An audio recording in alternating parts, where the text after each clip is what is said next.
बृहस्पतिवार को कदापि न करें ये कार्य, वरना हो जाएंगे बर्बाद। इसका मतलब आप समझ लीजिए क्या नहीं करना है और क्या करना चाहिए। बृहस्पतिवार होता है गुरु का दिन और विष्णु भगवान और लक्ष्मी का दिन, और इस दिन क्या नहीं करना चाहिए ये जानना जरूरी है। क्योंकि बहुत सारे साईं भक्त ऐसे हैं जो बार बार क्वेश्चन करते हैं कि गुरुजी बृहस्पतिवार को ये करें कि ना, ये करें कि ना, ये ऐसे होगा कि नहीं होगा। आज उसी का मैं शंका समाधान करना चाहता हूं अपने साईं परिवार के लिए। बृहस्पतिवार के दिन पहला नंबर हमारी जो माताएं बहनें हैं उनको सबसे पहले समझना पड़ेगा, उसके बाद जो परिवार के लोग हैं उनको समझना पड़ेगा कि क्या चीज़ें हमको नहीं करनी चाहिए। यहाँ पर चीज़ें देखिए आडंबर नहीं है, ये चीज़ जानना है। हमारे यहाँ जो ये 7 दिन बनाए गए हैं हफ्ते के, वीक के, ये क्या है। पहला दिन मान लीजिए आप शुरू करते हैं रविवार, सोमवार, मंगलवार, फिर बुधवार, फिर बृहस्पतिवार, फिर शुक्रवार, फिर आप शनिवार, फिर रविवार। तो कहने का मतलब ये दिन क्यों है, क्यों इनके ये नाम हैं, आप समझ सकते हैं। इसी में ही रहस्य छुपा है। मेन चीज आप समझिए कि जो दिन बनाए गए हैं ये विशेष ग्रहों के लिए बनाए गए हैं। अलग अलग दिन अलग अलग देवताओं को समर्पित है और उनके लिए ही बनाया गया था। मैं आपको बता दूं, मुगल के समय में जब मुगल शासक थे भारत में, उस समय हुमायूं हुआ करता था। हुमायूं जो है वो खुद 7 दिन 7 कलर के कपड़े पहनता था, ग्रहों के अनुसार वो पहनता था। जैसे बृहस्पतिवार आता था तो पीला कपड़ा, शनिवार आता था तो काला कपड़ा, इस तरह से वो पहनता था और अंगूठियां धारण करता था। मतलब वो भी हमारे भारत के सनातन धर्म में बिलीव करता था। तो हुमायूं के बारे में आप पढ़ सकते हैं, जो बिलीव करता था, ज्योतिष में बिलीव करता था। हम लोग हिंदू धर्म में होकर के नहीं बिलीव करेंगे तो कौन करेगा। अब यहाँ आता है क्या करें क्या ना करें। बृहस्पतिवार की बात आज मैं बता रहा हूँ, फिर आगे और दिनों का भी मैं लेकर ब्लॉग आऊँगा। तो बृहस्पतिवार के दिन हमारी माताओं बहनों को ये जानना चाहिए कि घर में पोछा उस प्रकार से नहीं लगाना चाहिए कि मतलब गंदगी जहाँ हो झाड़ू लगाइए, लेकिन पोछा नहीं लगाना चाहिए। क्योंकि ऐसी मान्यता है कि बृहस्पतिवार गुरु का दिन होता है और जो झाड़ू पोछा होता है ये गंदगी का प्रतीक होता है। और गुरु और भगवान विष्णु, माँ लक्ष्मी, जो वैभव लक्ष्मी, ये गंदगी को नहीं पसंद करती। इस दिन पोछा इसलिए नहीं लगाना चाहिए कि जो कपड़ा होता है ये गंदा ही माना जाता है पोछे का, कितना सफा लीजिए इसको। इसलिए चीज़ों को ऐसे ही होना चाहिए। जैसे आपने, अगर आपको पोछा लगाना ही तो बुधवार को लगा लीजिए, शाम को, रात में, और उसके बाद बृहस्पतिवार को मत लगाइए। माताएं बहनें बाल ना धुलें इस दिन बृहस्पतिवार को। साबुन से कपड़े नहीं धुलने चाहिए। क्यों, आप समझिए। क्योंकि ऐसी मान्यता है जो कास्टिक होते हैं इसमें कुछ ना कुछ एनिमल्स के प्रोडक्ट ऐसे होते हैं जो मिले होते हैं। शैम्पू वगैरह है, कुछ ऐसी मान्यताएं हैं, जबकि गवर्नमेंट ऐसा करी हुई है कि ऐसी चीज़ें अगर आप डालते हो कोई भी एनिमल्स के उसमें अवशेष, तो उस पर प्रोडक्ट पे लिखना होता है। लेकिन आज कौन समझ सकता है कि ऐसी चीज़ें हैं कि नहीं। तो इसलिए हमारे विधान बनाए गए थे कि इस दिन आपको केस नहीं धुलना चाहिए किसी भी चीज़ से, कपड़े में कोई कास्टिक नहीं छूना चाहिए, बाल नाई के यहाँ नहीं कटवाना चाहिए बृहस्पतिवार को।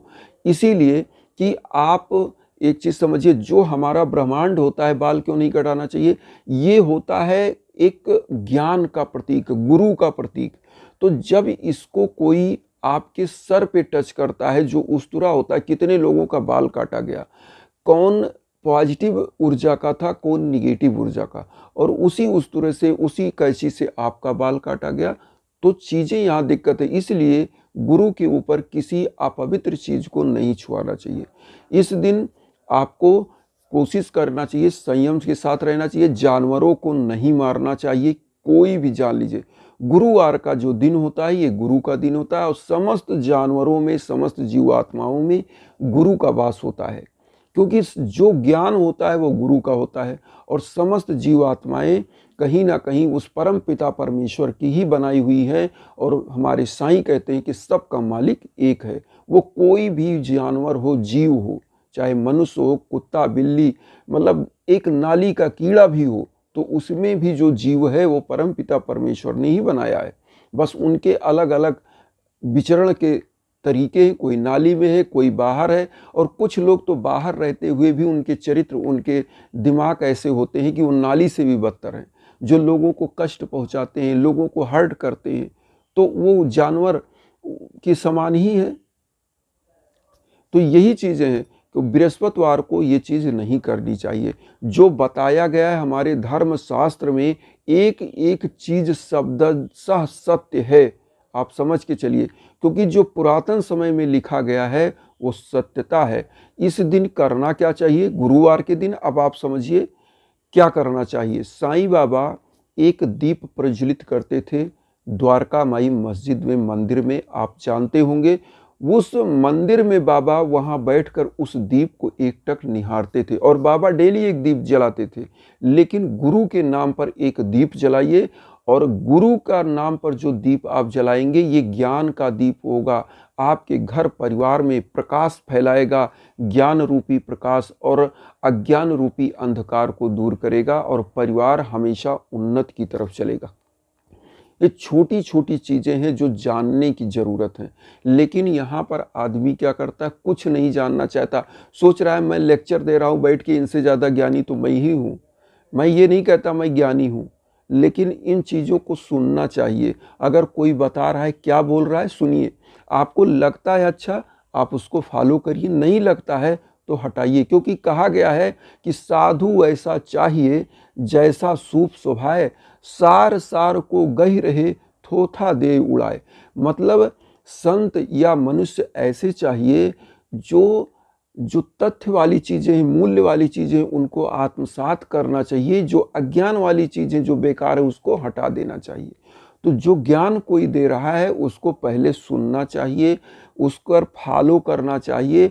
अगर आपको लगता है, अपनी तर्क शक्ति पर आप देखिए कि ये नहीं सही है, हटा दीजिए।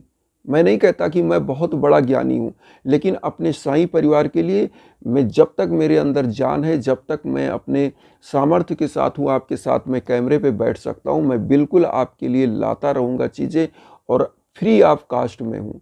मैं किसी प्रकार का कोई चार्ज नहीं करता।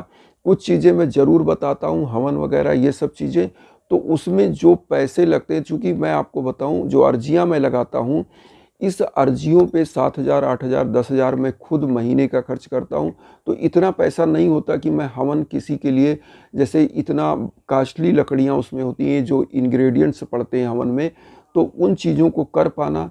और मैं जब भी हवन करता हूँ तो मैं तगर अगर की लकड़ियाँ और ब्रह्मजौ और इस प्रकार की चीज़ें करता हूँ जो दिव्य हवन बने। तो इसीलिए मैं कहता हूँ कि मेरे पास इतना तो नहीं होता कि मैं आपके लिए फ्री कर पाऊँ उन चीज़ों को, उसके लिए क्षमा चाहता हूँ। हम इसीलिए कहते हैं कि आप कर पाइए, मैं आपको विधि बता दूंगा, आप कर पाए, करवा पाए, कर लीजिए। लेकिन अगर उस चीज़ों को, चूँकि मैं इतने, हमारे साईं परिवार हैं, अगर मैं लोगों के लिए एक हवन का, मान लीजिए हमारा 7,000, 6,000 भी पड़ा, तो मैं अगर 2 हवन करना है तो मैं कितना करूँगा, जबकि 3,000 अर्जियाँ लगी हैं लोगों की। तो इसके लिए मैं थोड़ा सा क्षमा चाहूँगा, क्योंकि आप लोग भी समझदार हैं, समझ सकते हैं। मैं अर्जियाँ लगाता रहूँगा, जो 10,000, 8,000 मैं खर्च करता हूँ वो मैं करूँगा आपके लिए। तो इन्हीं भावनाओं के साथ यही चाहूँगा कि आप लोग भी जो मैंने बताया उन ज्ञान को समझिए और उन चीज़ों को फॉलो करिए, और जिससे जीवन सुगम बने, अच्छा बने। इन्हीं भावनाओं के साथ आप सभी लोगों से यही कहेंगे कि मुझे भी परिवार बनाइए, चैनल को सब्सक्राइब करिए, उन साईं भक्तों तक वीडियो को ज़रूर शेयर करिए जो किन्हीं कारणों से कष्ट में, दुख में है। ओम साई राम।